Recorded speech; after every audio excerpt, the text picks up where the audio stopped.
Long ago, many families from England sailed across the big ocean. They lived on a ship called the Mayflower. They wanted a new home. The ship arrived in a strange place. The air was cold. The land was beautiful, but the people were tired and hungry. The families tried to build houses. They tried to grow food. But winter came and snow covered everything. One day, Native American people came in peace.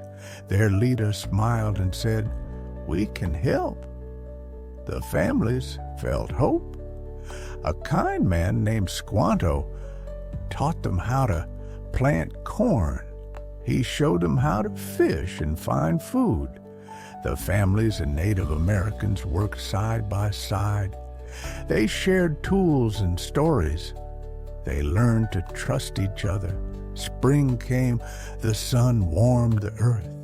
Corn grew tall. Children laughed and played again.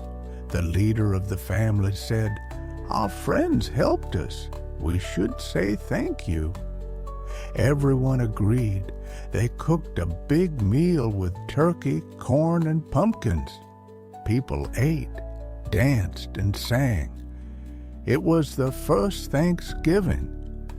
The families and Native Americans promised to stay friends. They knew they were stronger together. Moral of the story: helping others and working together makes life better for everyone.